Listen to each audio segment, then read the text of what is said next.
Amados irmãos, graça e paz.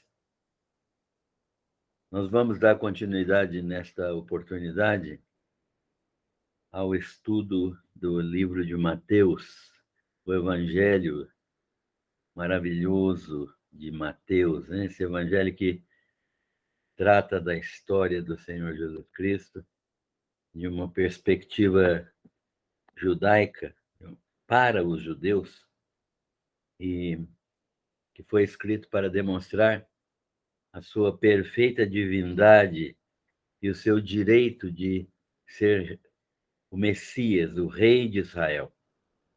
Portanto, nós vamos dar continuidade a esse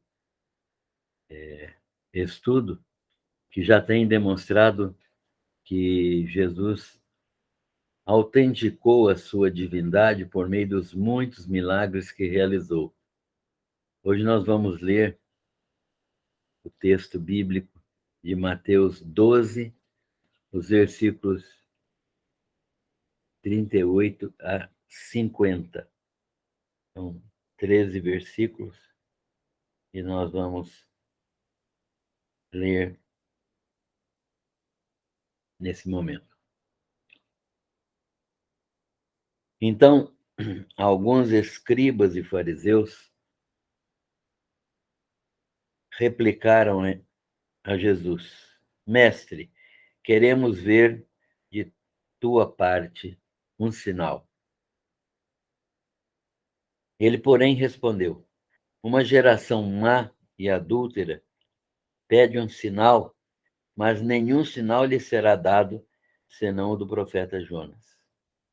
Porque assim como esteve Jonas 3 dias e 3 noites no ventre do grande peixe, assim o Filho do Homem estará 3 dias e 3 noites no coração da terra.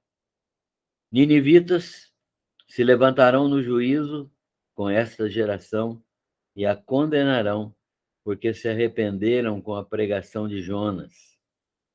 E eis, aqui está quem é maior do que Jonas. A rainha do sul se levantará no juízo com esta geração e a condenará, porque veio dos confins da terra para ouvir a sabedoria de Salomão. E eis, aqui está quem é maior do que Salomão. Quando o espírito imundo sai do homem, anda por lugares áridos, procurando repouso, porém não encontra. Por isso diz: Voltarei para minha casa de onde saí. E tendo voltado, a encontra vazia, varrida e ornamentada. Então vai e leva consigo outros 7 espíritos, piores do que ele, e entrando habitam ali. O último estado daquele homem torna-se pior do que o primeiro. Assim também acontecerá a esta geração perversa. Falava ainda Jesus ao povo, e eis que sua mãe e seus irmãos estavam do lado de fora, procurando falar-lhe. E alguém lhe disse: Tua mãe e teus irmãos estão lá fora e querem falar-te. Porém, ele respondeu ao que lhe trouxera o aviso: Quem é minha mãe e quem são meus irmãos? E estendendo a mão para os discípulos, disse: Eis minha mãe e meus irmãos, porque qualquer que fizer a vontade de meu Pai celeste, esse que faz a vontade de meu Pai celeste, é meu irmão, irmã e mãe. Senhor, agradecemos pela tua palavra. Mais uma vez estamos diante dela para sermos impressionados por ela, sermos transformados por ela, sermos alimentados por ela. E nós queremos que esta palavra mude a nossa mente e o nosso comportamento. Nós agradecemos ao Senhor por todas as tuas bênçãos e pedimos que o Senhor nos ajude a compreender este estudo nesta oportunidade. Nós oramos agradecendo pelas vidas que participam, aqueles que vão participar, que as famílias, ó Deus, de cada pessoa, de cada um daqueles que participarem e de todos os que participarem, sejam abençoadas pelo Senhor. Revela a tua graça e a tua salvação a todos aqueles que participarem, que ainda não conhecem Jesus Cristo como Senhor e Salvador. É a nossa oração com gratidão, em nome de Jesus. Amém. Meus queridos irmãos, amigos, nós estamos diante do texto de Mateus, em que Jesus está no exercício do seu ministério. Agora, é uma fase do seu ministério em que ele está recebendo rejeição, resistência, e ele está sendo, neste momento, questionado pelos escribas e fariseus. E está respondendo a eles, acusando-os de praticarem a blasfêmia contra o Espírito Santo. A blasfêmia contra o Espírito Santo é um pecado que os judeus poderiam cometer porque era o pecado de se atribuir ao demônio, a Satanás, ao diabo, o poder pelo qual Jesus fazia as suas operações miraculosas. Ou seja, era dizer que Jesus estava atuando no poder dos demônios. Então, Jesus fala com eles que todos os pecados seriam perdoados aos filhos dos homens, menos a blasfêmia contra o Espírito Santo. Jesus os convida, então, para ouvirem a sua palavra e os compara à árvore má, que dá maus frutos, e explica que eles, tendo uma natureza má, não podem produzir obras boas. Isso, no estudo passado, nós vimos, né? Jesus dizendo para eles que eles eram árvores más, portanto, não se pode esperar fruto bom de árvore má. E Jesus, então, estava dizendo que eles não podem produzir obras boas porque são maus. A principal destas obras boas seria crer em Jesus, crer que Jesus era e é o Messias do qual falaram Moisés e os profetas, e que os escribas e fariseus e os sacerdotes bem conheciam. O que Jesus está interessado, então,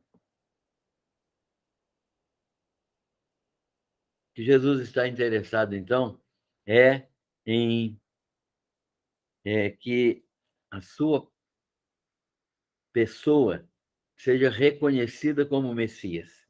E a principal boa obra que uma pessoa poderia praticar em relação a Jesus é reconhecê-lo, que ele é o Messias do qual os profetas falaram e que os escribas e fariseus e sacerdotes que estavam contra ele também conheciam pelo estudo das profecias.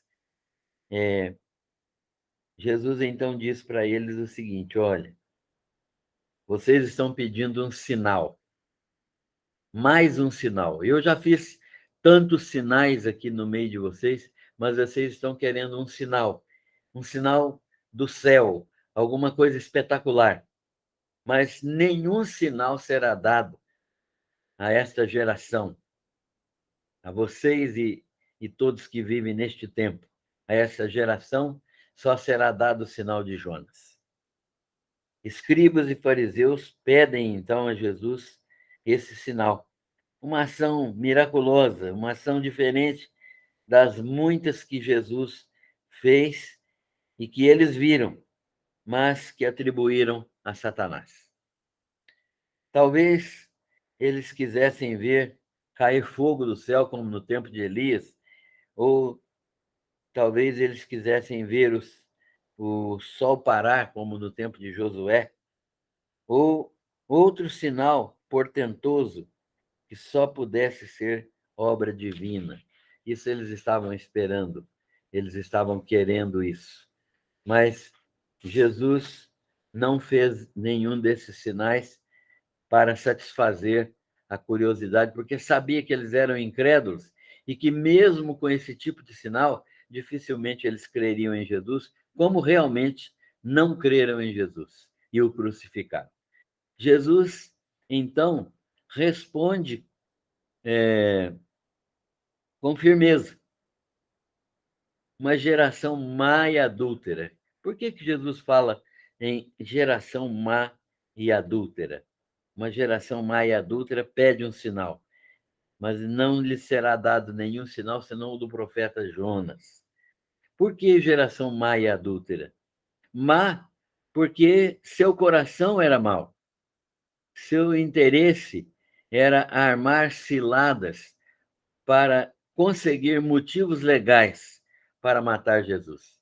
Eles queriam arrumar uma armadilha para pegar Jesus em contradição e acusá-lo de acordo com a sua lei, e poderia assim matá-lo. Jesus reconhecia os seus corações e sabia que eles estavam querendo isso, né? Um sinal, uma oportunidade de fazer algo, uma oportunidade de ver Jesus fazendo algo que fosse contrário à lei para que ele fosse condenado. E uma geração adúltera, porque é uma geração religiosa, mas afastada de Deus. Religiosos que deveriam temer a Deus e que diziam que amavam a Deus, mas cujo coração estava longe de Deus.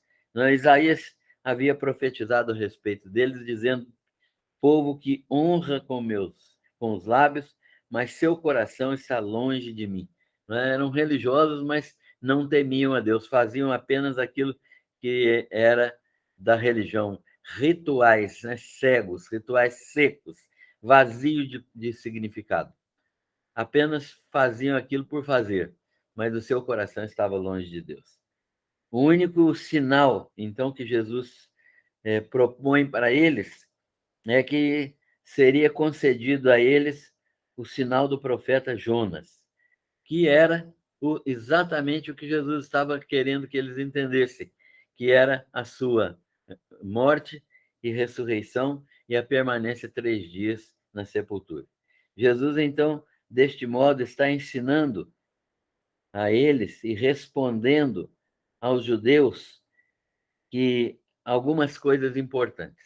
Vamos ver o que Jesus está ensinando aos judeus e respondendo a eles nesta oportunidade.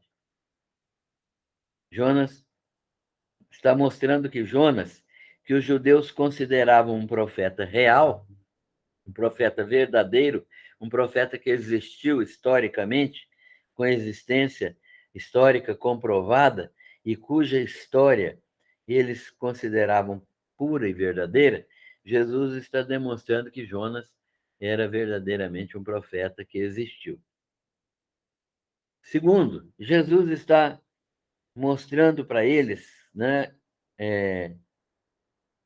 avocando o testemunho de Jonas, o sinal de Jonas. Qual é o sinal de Jonas que Jesus está avocando, chamando para si?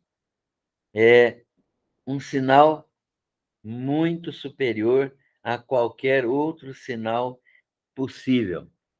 Um milagre maior do que qualquer outro milagre possível.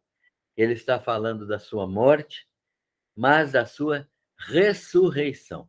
Esse verdadeiramente o sinal que Jesus Cristo é o Filho de Deus.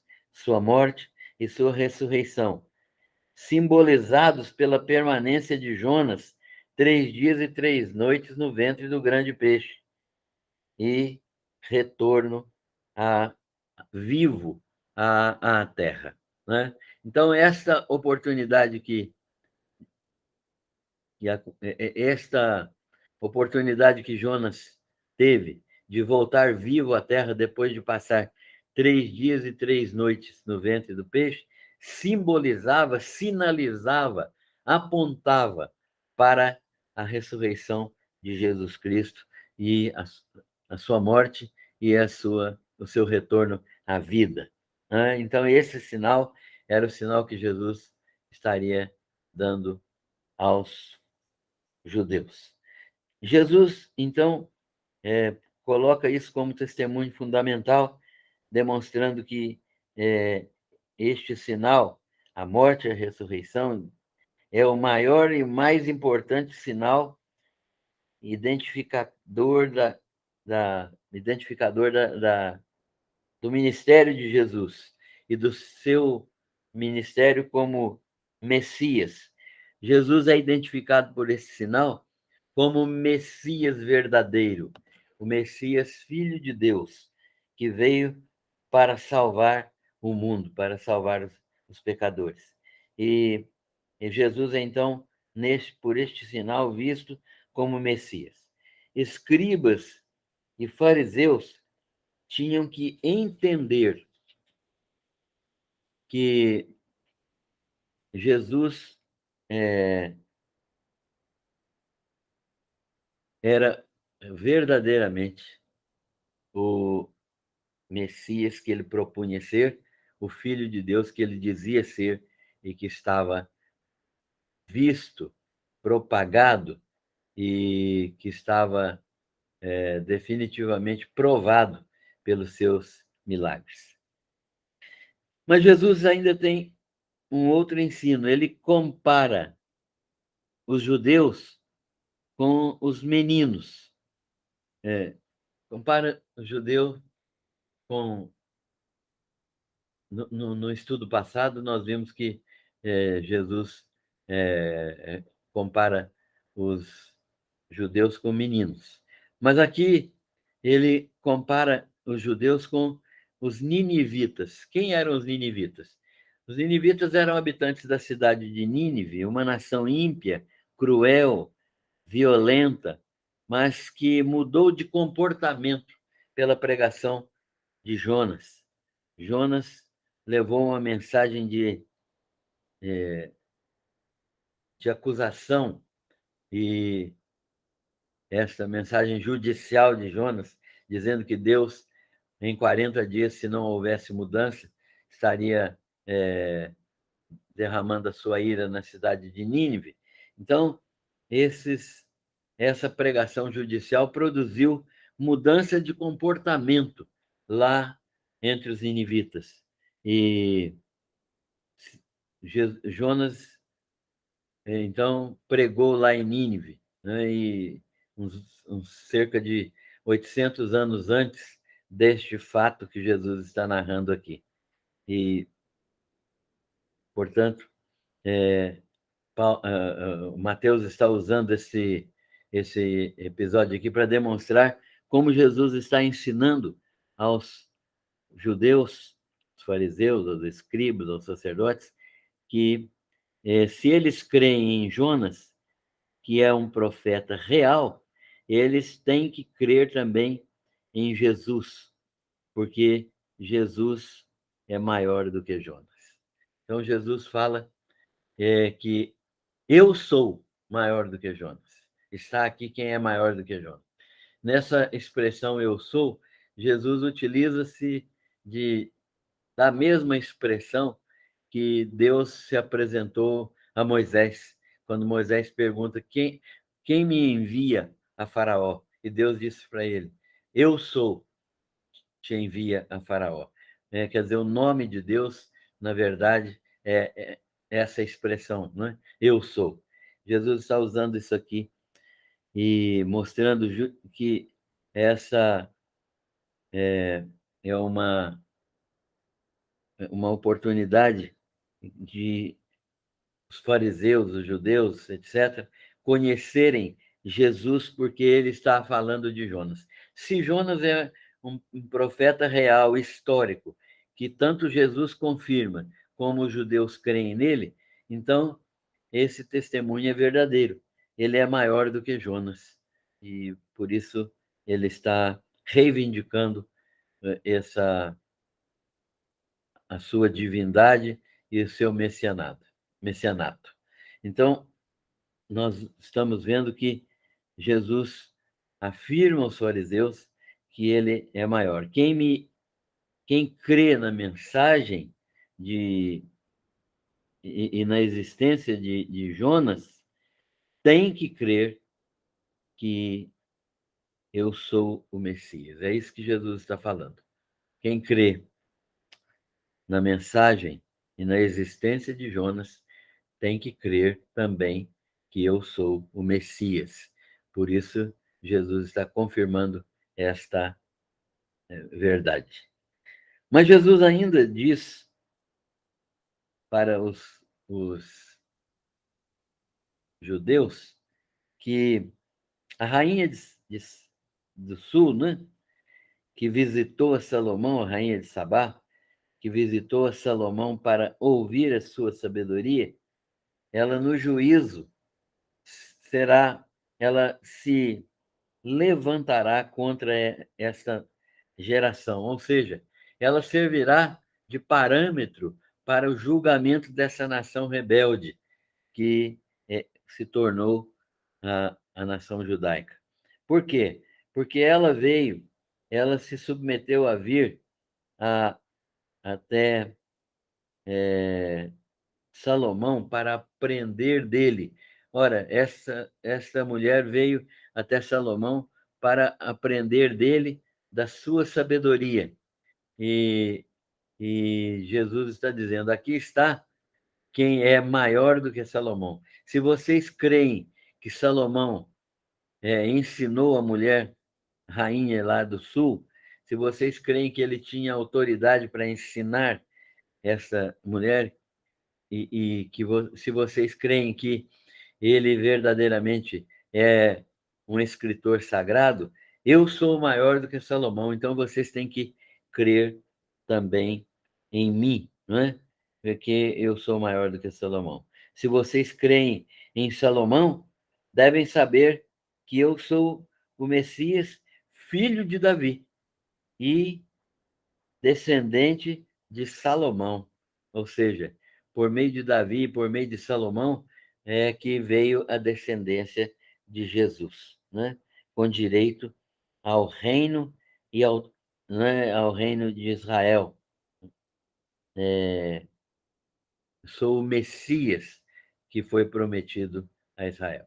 Então, Jesus está, desta maneira, demonstrando a sua autoridade para os judeus. Agora, Jesus vai falar da estratégia de Satanás e ele vai demonstrar que os judeus estão, nesta estratégia, estão sendo servos de Satanás. E ele então diz o seguinte: confronta, né, os escribas e fariseus que o acusaram. Ele foi acusado de estar endemoninhado. Jesus foi acusado pelos fariseus de estar endemoniado. Jesus vai confrontar, então, os escribas e fariseus e vai demonstrar a realidade dos seus milagres realizados não pelo poder do diabo, mas pelo poder de Deus. Jesus, então, responde de, comparando os judeus com árvores sem fruto. Mas ele dá o sinal do profeta Jonas para que eles possam entender que eles não creem em Jesus, né? E demonstra que há pessoas que são verdadeiramente endemoniadas. Então Jesus está dizendo assim: olha, vocês estão dizendo que eu expulso demônios e pelo príncipe dos demônios. Vocês estão dizendo que eu estou endemoniado. Vocês não creem em Jonas, cujo sinal aponta para mim. Vocês desprezam o testemunho de Salomão, que também aponta para mim. Que essas pessoas que Jesus está falando ali, com eles, os fariseus, os judeus, os sacerdotes, Jesus está dizendo para eles que eles correm um risco de serem como aqueles que são endemoniados e que são libertos, mas que depois de serem libertos, eles não se enchem da verdade de Deus, nem se enchem do Espírito Santo. Então, eles ficam como uma casa aberta, uma casa preparada, uma casa adornada, uma casa embelezada, vazia e esperando alguém morar. Então, os espíritos voltam, o espírito que estava lá volta com outros espíritos, com 7 espíritos mais maus do que ele, né? Mais malignos do que ele, e habitam aquela casa. Jesus está sendo muito claro aqui. Ele está dizendo que os fariseus correm exatamente esse risco de estarem vazios agora e de serem um alvo fácil para Satanás e seus demônios. Jesus, então, compara os judeus com uma casa varrida, é uma casa ornamentada, mas vazia. Então, esse espírito imundo volta e volta com outros espíritos junto com ele e passam a habitar ali. O estado desse homem ou dessas pessoas que passam por esse processo é muito pior do que o estado inicial. Eles estão agora endemoniados, possuídos por Satanás e por seus demônios. O texto pode estar se referindo, e está mesmo, a pessoas que, podendo crer, rejeitavam a Jesus, como os fariseus estavam fazendo. Ou a nação de Israel, que se afastou de seus caminhos e se colocou sob a influência do diabo, ou a pessoas como os fariseus, que também rejeitavam a messianidade de Jesus e estavam dando lugar ao diabo em suas vidas. Jesus profetiza, então, que a nação de Israel passará a um estado pior, sofrendo destruição. Então, Jesus está utilizando este exemplo para falar do pior estado que vai acontecer com os judeus que estão rejeitando a si e que estão dando lugar ao diabo em suas vidas. O texto fala também da família de Jesus. Até a família de Jesus tinha uma resistência ao seu ministério e à sua mensagem. A própria família de Jesus tinha resistência, não cria nele até um determinado tempo. Depois nós sabemos que Tiago, seu irmão, e Judas, seu irmão, né, creram nele. São até escritores do Novo Testamento, né? Tem as epístolas de Tiago e a epístola de Judas. São os meio-irmãos de Jesus, né? São aqueles que escreveram essas cartas que ficaram no Novo Testamento. São filhos de José e Maria, irmãos de Jesus, meio-irmãos, né? Porque Jesus não é filho de José, ele foi gerado pelo Espírito Santo. Mas até a família de Jesus tinha resistência a seu ministério e a sua mensagem. O texto de Mateus declara que Jesus tinha irmãos, ou seja, Maria teve outros filhos. Há uma falsa doutrina de virgindade perpétua de Maria, e é preciso um malabarismo gramatical e linguístico muito grande para torcer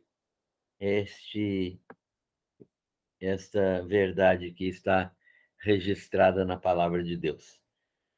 Então, nós temos a proclamação do dogma da virgindade perpétua de Maria. Isso aconteceu em 8 de dezembro de 1854, se não me falha a memória, quando Maria foi declarada perpetuamente virgem. Mas isso não tem base na palavra de Deus. Jesus aproveita a ocasião para demonstrar que do vínculo familiar, acima do vínculo familiar, está o vínculo, acima do vínculo familiar e biológico, está o vínculo espiritual. Foi isso que ele demonstrou lá, né? Quem são minha mãe e meus irmãos? São estes que fazem a vontade do meu Pai. Então, Jesus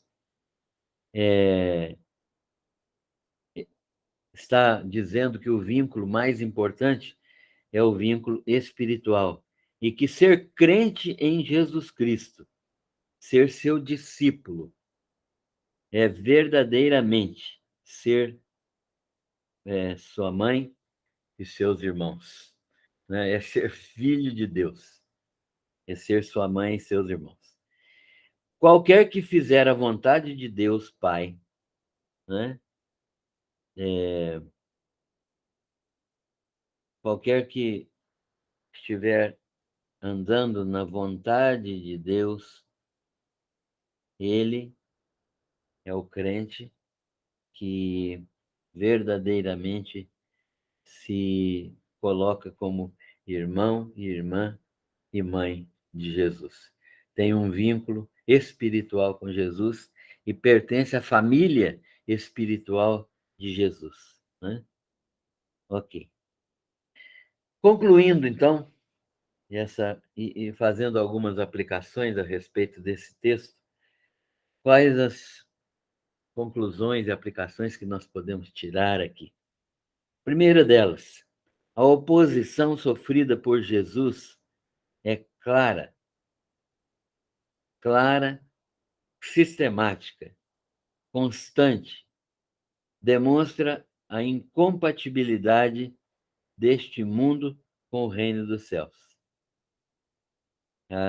Agora, uma pergunta decorrente deste pensamento: a qual realidade você pertence? A deste mundo ou a do reino dos céus? Para pertencer à realidade deste mundo, basta você ter nascido aqui.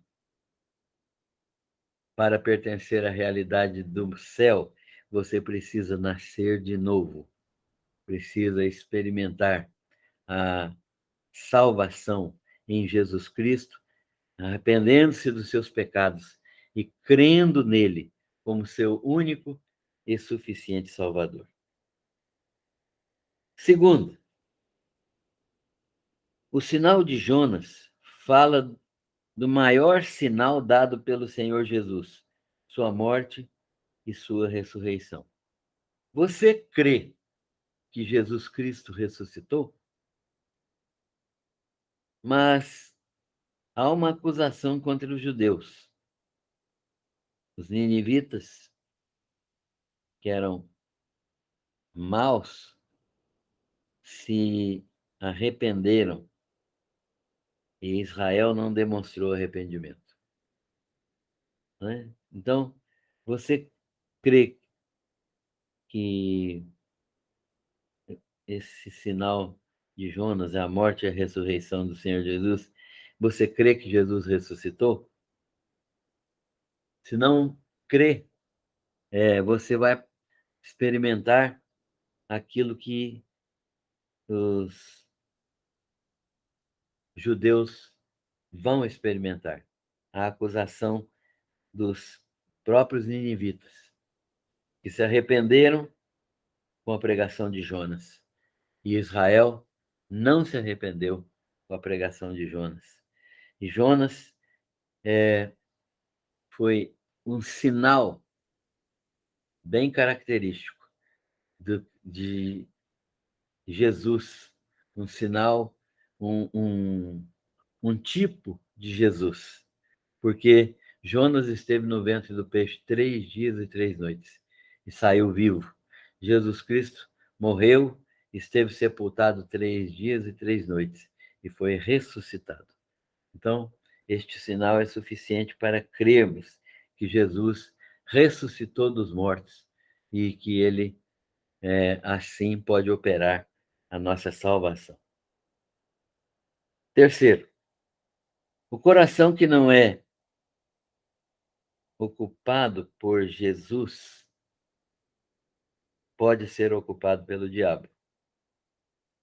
O coração que não é ocupado por Jesus pode ser ocupado pelo diabo. E seus espíritos malignos estão à sua disposição para ocupar corações que não recebem Jesus como Senhor e Salvador. Jesus disse aos discípulos não, aos judeus que o estavam perseguindo, dizendo que eles eram filhos de Abraão. Jesus disse para eles que eles tinham por pai o diabo. Se aqueles religiosos que diziam guardar a palavra de Deus tinham por pai o diabo, imaginemos aqueles que hoje não obedecem a Jesus, não andam de acordo com a sua vontade, quem eles têm por pai. E dessa maneira, eles estão vivendo uma vida que desagrada a Deus. Portanto, a qual eles podem ter o seu coração ocupado por Satanás e seus anjos. Jesus, então, é o remédio, o único remédio que para isso, para essa situação. O remédio significa receber Jesus como Senhor e Salvador. Quarto, receber Jesus como Senhor e Salvador nos torna membros de sua família, da família espiritual dele. Aqueles que fazem a, a vontade do Pai Celestial, que são membros da família de Jesus. Isso significa crer em Jesus como Senhor e Salvador.